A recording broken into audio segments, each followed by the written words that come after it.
अस्सलामु अलैकुम वरहमतुल्लाहि वबरकातुह। मोहतरम भाइयों, बुज़ुर्गों और दोस्तों, ये हमारा इस्लाही मुआशरा का 1080वां सबक है। मोहतरम दोस्तों, 2 दिन पहले सबक नंबर 178 में हमने गुजरात के उन बच्चों का तज़किरा किया था जो मासूम बच्चे एक मिठाई की दुकान के बाहर, लोग जो आइसक्रीम खाकर उसके डब्बे फेंक देते हैं, इसी तरीक़े से खाली गिलास फेंक देते हैं, तो बच्चे उसमें से बचा कुचा आइसक्रीम खाने की और उन गिलासों के अंदर जो कुछ कतरे बच जाता है उसको पीने की कोशिश कर रहे थे। उसके ऊपर मैंने सबक दिया था और हमने उसमें ये बताया था कि भाई गवर्नमेंट की ज़िम्मेदारी है, गवर्नमेंट ने इस तरीक़े की गुर्बत और इफ़लास को ख़त्म करने के लिए कोशिश करना चाहिए। तो गुजरात से ही हमारे इस्लाह मुआशरा के एक मुआविन हैं, हमारे बहुत ही खैर ख़्वाह है, सालों से मेरे साथ में जुड़े हुए हैं, माशाल्लाह ख़तीब भी है। उन्होंने एक लंबा चौड़ा मज़मून भेजा और उन्होंने कहा, मौलाना एक्चुअल में ये गवर्नमेंट की ही ज़िम्मेदारी नहीं है। क्या हम मुसलमानों की ये ज़िम्मेदारी नहीं है? हम अपने बिरादरान वतन के साथ हुस्न सलूक करें। हमारे बस्तियों में, हमारे शहरों के अंदर 10-10 करोड़ की मस्जिदें बन रही है, ये इंसानियत है। 2-2, 3-3 करोड़ के मनारे बन रहे हैं, ये इंसानियत है। बड़ी बड़ी बिल्डिंगें और इमारतें मुसलमानों की बन रही है और उसी बस्ती, उसी शहर के अंदर बहुत सारे दुबलवाड़े हैं, बहुत सारी दलितों की बस्तियां हैं, बहुत सारे आदिवासी उन महल्लों के, उन इलाक़ों के अंदर रहते हैं जिनके पास रहने के लिए ढंग के मकानात भी नहीं हैं। तो क्या इन मुसलमानों की ये ज़िम्मेदारियाँ नहीं बनती? अपनी मस्जिद का जो बजट है, बजाय 10 करोड़ के 2 करोड़ में मस्जिद का काम करके बाकी 8 करोड़ के अंदर बिरादरान वतन के लिए घर बनाए जाए, उनकी गरीबी, उनके इफ़लास को दूर करने के लिए कोशिशें की जाए। बोले, मौलाना क्या ये हमारी ज़िम्मेदारी नहीं है? मतलब कुरान हदीस की तालीम हमने उसी को ये समझ लिया है कि भाई हम बस अपने कौम के बच्चों के लिए बड़े बड़े इमारतों को की तामीर करके वहाँ पे बच्चों को दीनी तालीम से आरास्ता कर रहे हैं, बस हो गई हमारी आखिरत की कामयाबी। क्या अल्लाह ताला हमसे ये सवाल नहीं करेगा कि हमारे पड़ोस में रहने वाले, उनके भी तो छोटे छोटे मासूम बच्चे थे, क्या हमारे मदारिस में करोड़ों रुपयों की इमारतें दीनी तालीम के लिए बनाई जा रही है, वहीं से थोड़ा बहुत ख़र्चा करके उनके बच्चों के भी तालीम का कुछ इंतज़ाम हो जावे, उनके लिए भी किसी, अगर वो पढ़ते भी है गवर्नमेंट स्कूल के अंदर, उनके लिए किताबों का, बस्तों का, उनके शूज़ का, उनके यूनिफॉर्म्स का, क्या ये हम मुसलमानों की ज़िम्मेदारी नहीं है? मेरे मोहतरम दोस्तों, उसी गुजरात के ये माशाअल्लाह जिन हमारे ख़तीब साहब ने मुझे ये लिख कर भेजा है, मैं ख़ुद सोचने पे मजबूर हुआ। और वाकई में भी मेरे मोहतरम दोस्तों, ये सिर्फ़ गुजरात का मसला नहीं है, बल्कि ये हमारे पूरे मुल्क का मसला है। और मैं आज जो है ना, कुछ कड़वी बातें और साफ साफ बातें करूँगा। मुझे भले ही किसी को बुरा लगे, मुझे उसकी परवाह नहीं है। भले कोई मेरे से नाराज़ हो, मुझे उसकी कोई परवाह नहीं है। लेकिन मैं आज कुछ कड़वी बातें ज़रूर करूँगा। मुझे वो बातें इसलिए करना पड़ेंगी क्योंकि अगर यही चीज़ों पर हम पिछले 70 साल से अमल करते आते थे, आज मुसलमानों का हाल इस मुल्क में ये नहीं होता था और इस मुल्क में इतनी गुर्बत और फाका कशी नहीं रहती थी। और मेरी जो बातें हैं वो ये बातें हैं कि हम लोग जो है ना, हम लोग हमारे हिंदू भाइयों पे ये इल्ज़ाम लगाते हैं वो ज़ातीवादी है। हम जो है उनके लीडर्स पे इल्ज़ाम लगाते हैं कि वो ज़ातीवाद की बातें करते हैं और ज़ातीवाद की बातें करके जो है कौमों को तोड़ने का काम करते हैं। लेकिन अगर हम गौर से ध्यान देंगे तो सबसे बड़े ज़ातीवादी हम मुसलमान खुद हैं। हमारे अंदर इतना ज़ातीवाद भरा हुआ है कि अगर मुसलमान है और उस पर ख़र्च करना है तो ही हम उसको सवाब समझते हैं। आज तक हमको ये मसाइल नहीं बताए गए हैं कि भाई जो सदका है, सदका वो आप बिरादरान वतन के ऊपर भी ख़र्च कर सकते हैं। आज तक हमको ये नहीं मालूम है कि कुर्बानी का गोश्त आप हमारे हिंदू भाइयों को दे सकते हैं, दलित भाइयों को भी दे सकते हैं, मालूम ही नहीं है हमको। और हम ये समझते, हमको सिर्फ ये लगता है कि बस मुसलमान है तो हमने ज़कात, सदक़ात, अतियात सब कुछ जो है वो सिर्फ़ और सिर्फ हमारी अपनी कौम के ऊपर ही खर्च करना चाहिए। और मैं मानता हूँ हमारे उलमा का मसला है कि ज़कात का जो मसरफ़ है वो सिर्फ़ अहले इस्लाम है। ठीक है, ज़कात को हम उस हद तक रखते हैं, अरे लेकिन जो नफली सदक़ात है, जो अतियात है, उसके अलावा बैंकों से जो मिलने वाला इंटरेस्ट का पैसा है, अरे ये सारी चीज़ों को अगर आप मुनज़्ज़म तरीक़े से ख़र्च करोगे मेरे मोहतरम दोस्तों, क्या इन बिरादरान वतन का हक़ नहीं है हमारे ऊपर? और वो जो गुजरात के जिन आलिम दीन ने, जिन हमारे साथी ने ये सारी तफासिल लिख कर मुझे भेजी है कि लोग 10-10 करोड़ की मस्जिदें बना रहे हैं, 20-20 करोड़ की। अभी रमज़ान के महीने में एक साहब आए मेरे पास में, मैं ईशा की नमाज़ के लिए आगे बढ़ रहा था, वो पीछे खड़े हुए ही थे। उन्होंने कहा कि मौलाना मैं फ़लाने शहर से आया हूँ, फ़लानी जगह से आया हूँ। मैंने बोला जी बोलो।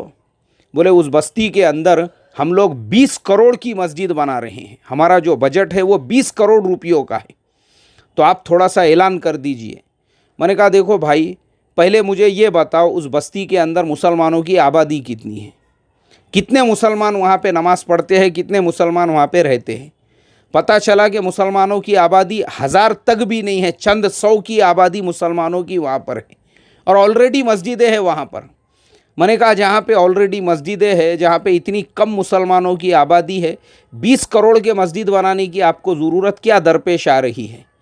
आप लोग शाहजहाँ का रिकॉर्ड तोड़ना चाहते हो, आप लोग जो है हुमायूं का रिकॉर्ड तोड़ना चाहते हो, आप करना क्या चाहते हैं? 20 करोड़ की मस्जिद, वो मुसलमान कौम। अब दूसरों का टॉपिक तो दूर रह गया, मैंने अभी उसको मुसलमानों की गुर्बत बताया। मैंने कहा मुसलमान कौम जो अनपढ़ है, जाहिल है, जिस कौम के अंदर सबसे ज़्यादा लोग जो है वो ऑटो रिक्शे चलाने वाले, पान की टपरियाँ चलाने वाले, गैरेज का काम करने वाले, छोटे मोटे कारोबार करके पेट भरने वाले हैं, वैसे मुसलमानों के बस्ती के अंदर 20 करोड़ के मस्जिद की ज़रूरत है क्या? मुझे ये बताओ। अल्लाह हिफाजत फरमाए। आज हमारी अक़लों को जंग लग चुका है मेरे मोहतरम दोस्तों, कंपटीशन चल रहा है हमारे दरमियान, कंपटीशन। एक बस्ती में अगर 2 मसलक की मस्जिदें होंगी, दोनों में भी कंपटीशन। मेरा एक चिल्ले में, मैं अल्लाह के रास्ते में था, वक्त लगा, मैं देखा कि वो मस्जिदों में इको लगा हुआ है। इको जो रहता ना, उसमें 1 मरतबा आवाज़ किए तो 4 मरतबा सुनाई देती है, इको लगा हुआ है। तो मैंने बोला यार ये किसी आलिम दीन से, मुफ्ती से मसला नहीं पूछे थे इको की अजान जो है वो जायज़ है या नहीं है इको के ऊपर? बोले नहीं, वो असल में जायज़ नाजायज़ का मसला नहीं है, कंपटीशन का मसला है। बोले अपनी मस्जिद तबलीग की है, अपन जमाती लोग हैं ना, वो जो दूसरी मस्जिद है ना वो जमाती लोगों की नहीं है, बोले वो दूसरे मसलक वालों की है। फिर उनको बताने का है कि अपनी आवाज़ जो है कितनी ख़तरनाक है, अपने पास में कितना पावरफुल इको है। ये मौज़न साहब जो है ना, बोले बांगी साहब अजान देने वाले, इनको स्पेशल फ़लाने इलाके से बुलाया गया है। बोले अल्लाह हिफाजत फरमाए यार, क्या कैसी, मुझे अफसोस होता है ऐसे लोगों की अक़ल के बारे में सोच सोच के कि इनके दिमाग कैसे है, इनको अक्ल है क्या नहीं है? ये इंसान ही है ना, ये अनाज की ही रोटी खाते होंगे ना, क्या कुछ और खाते? ये इनको इतना भी सेंस नहीं है मुल्क के हालात कैसे हैं, हम किस मुल्क में रह रहे हैं, यहाँ पे मुसलमानों ने जो है एक दूसरे से घुल मिल के कैसे रहना चाहिए, बल्कि उल्टा हमारे जो बिरादरान वतन हैं उनको कैसे साथ में लेना चाहिए, वो छोड़ के इनका अजान में कंपटीशन चल रहा है। मस्जिदों के बुलंद बनाने में कि इन लोगों के वहाँ पे अगर ऐसा मार्बल लगा हुआ है तो अपने मस्जिद में वैसा मार्बल लगाने का, उखाड़ो बोले पुराना मार्बल। तो मैंने मस्जिद के सदर साहब को पूछा, मैं बोला सदर साहब ये मार्बल जो है अच्छा बिच्छा है माशाअल्लाह, मस्जिद के अंदर जो पूरा मार्बल लगा हुआ है। नहीं बोले मौलवी साहब वो जो मार्बल है ना उसमें ऐसी काली काली लकीरें हैं, देखो बोले आपको दिख रही हो मार्बल में? मैं बोला यार मुझे तो नहीं दिख रही। ठीक है मैं बताता हूँ। वो लेकर गए मुझे वो पत्थर तक, देखो बोले गौर से ध्यान से। अल्लाह हिफाजत फरमाए यार, अल्लाह हिफाजत फरमाए। बोले उसके लिए ये मार्बल उखाड़ा जा रहा है और जो फ्रेश मार्बल आता है एकदम वाइट बर्फ़ की तरह से, वो मार्बल पूरा लगाया जाएगा। 4-5 करोड़ का बजट होगा बोले, उसका ज़्यादा नहीं है बोले। मेरे मोहतरम दोस्तों आप मुझे बताओ, हम यानी कैसे मुआशरे में, कैसे सोसाइटी में सांस ले रहे हैं? क्या हमारी ज़िम्मेदारी नहीं बनती? हमारे अड़ोस पड़ोस में रहने वाले ये जो बिरादरान वतन हैं उनके साथ हम हुस्न सुलूक का मुआमला करें। मेरे मोहतरम दोस्तों, आप अगर गौर करोगे इस मुल्क में आज जो हालात पैदा हुए हैं, इन हालात के पैदा होने के लिए सिर्फ इस मुल्क के मुसलमान ज़िम्मेदार हैं।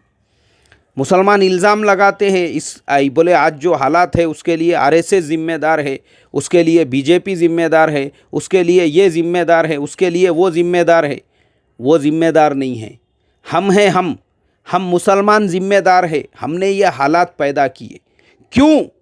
इस्लाम ने जब आपको प्रैक्टिकल अल्लाह के नबी की ज़िंदगी से ये नमूना मिलता है, उन्होंने अपने बिरादरान वतन के साथ, मुशरिकीन मक्का के साथ कैसा हुस्न सुलूक किया था। ग़ज़वा हुनैन का जो गनीमत का माल है वो सब उनके अंदर तकसीम कर दिया और मदीना वालों से ये कहा कि तुम क्या चाहते हो? क्या तुम ये चाहते हो कि मक्के वाले अपने साथ में भेड़ बकरियां लेकर जाए और तुम अपने साथ मुहम्मदुर रसूलुल्लाह को लेकर जाए? तो मदीने वालों की आंखों में आंसू आ गए। अल्लाह के नबी ने तकसीम कर दिया सब उन लोगों में जो अभी तक ईमान में नहीं दाखिल हुए थे। ये वाक़ियात हमको कोई सुनाएगा नहीं। अभी मैंने इसके ऊपर मैंने अभी जो वारिस पठान का मसला चल रहा था, उस वक्त में मैंने एक सबक दिया और उसके अंदर मैंने बताया ऐसे गैर दानिशमंदाना बयान मुसलमानों ने नहीं देना चाहिए। ऐसे भड़काऊ बयान इस्लाम इसकी इजाज़त नहीं देता। तो फ़ौरन एक साहब जो है उन्होंने कुरान की आयतें मुझे जो है पोस्ट कर दी मैसेज के अंदर, और उन्होंने कहा कुरान में तो अल्लाह ताला ने फरमाया या अय्युहन नबिय्यु हर्रिज़िल मुअमिनीना अलल क़िताल इन्ना लिल्लाहि व इन्ना इलैहि राजिऊन।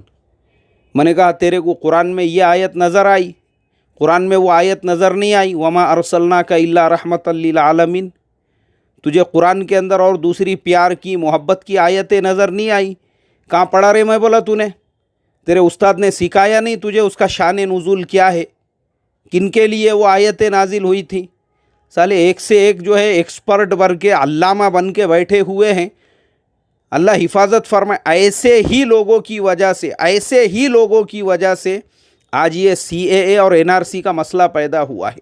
वो आयतें जो उस ज़माने के मुशरिकीन मक्का के लिए नाजिल हुई थी, वो आयतें जो उस ज़माने के यहूद के लिए नाजिल हुई थी, वो आयतें जो उस वक्त की कंडीशंस के वक्त में नाजिल हुई थी कि अल्लाह के नबी मैदान बदर में हैं और वो आयतें नाजिल हुई, मैदान उहद में हैं और वो आयतें नाजिल हुई, खंदक में हैं और वो आयतें नाजिल हुई, और यहूद के बारे में जो आयतें नाजिल हुई, क्या तुम आज के इन हालात के ऊपर तुम उन आयतों को दलील बनाकर पेश करोगे? अच्छा चलो, वो आयतें तुमने ले लिए।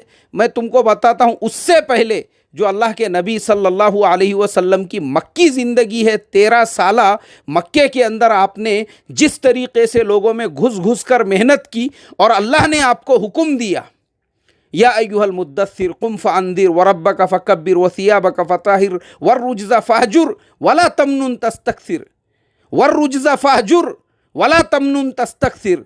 इसके ऊपर अमल किया आपने, इन अहकामात के ऊपर अमल किया, ये सब दे दिया छोड़ के डायरेक्ट हर्रिज़िल मुअमिनीना अलल क़िताल। ये अच्छा याद आ गया आपको? अल्लाह हिफाजत फरमाए। कहाँ रहते होंगे यार ये लोग?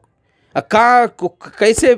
यानी मैं सोचते रहता हूँ ऐसे बदअक्लों के बारे में, बेवकूफ़ों के बारे में जो अपने आप को ऐसे अल्लामा समझ के बैठे हुए हैं।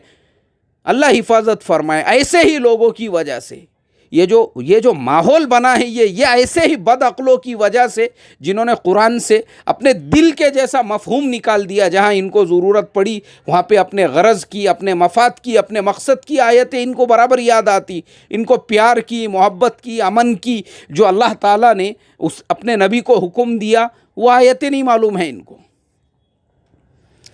इसलिए मेरे मोहतरम दोस्तों, अब आखिर में मैं यही कहूँगा, चाहे आप गुजरात के रहने वाले हो, महाराष्ट्र के रहने वाले हो, कर्नाटका के रहने वाले हो, मुल्क के किसी भी स्टेट के, तमिलनाडु के अंदर जैसे वो औरत सर के बाल उसने मुंडा के बेच दिए, क्या उस बस्ती में मुसलमान नहीं रहते?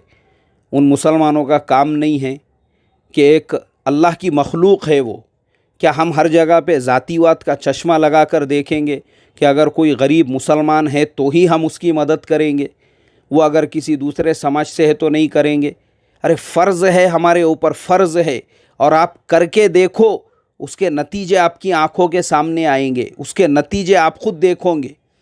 अभी हमारे पूना शहर के अंदर एक झोपड़पट्टी के अंदर आग लग गई थी। उस इलाके के मुसलमानों ने वहाँ पे जो है झोपड़े बनाकर दिए। उसमें से 40-42 झोपड़े हमारे हिंदू भाइयों को, बिरादरान वतन को, दलित भाइयों को दिए। वो लोग कहने लगे तुम मुसलमान नहीं हो, हमारे लिए भगवान ही तुम हो। अभी और एक बस्ती में आग लगी थी, वहाँ पे झोपड़े बनाकर दिए, जमीयत की तरफ से उन झोपड़ों का इंतज़ाम किया गया, लोगों ने दुआएं दी, दुआएं। इसी तरीक़े से जिन जिन इलाक़ों में, कोल्हापुर, सातारा, सांगली के इलाक़ों में हमारे यहाँ पानी का सैलाब आया था, उन बस्तियों में जो मुसलमानों ने लोगों की मदद की, उस बस्तियों के लोगों की ज़हनियत को अल्लाह ताला ने बदल दिया। आज वो मुसलमानों को अपने भाई की नज़र से देखते हैं, अपना समझते हैं। मेरे मोहतरम दोस्तों, हालात ऐसे हैं, हमको हालात के लिए नहीं, अल्लाह के लिए हुस्ने सुलूक का रास्ता इख्तियार करना है। अल्लाह अमल की तौफीक अता फरमाए।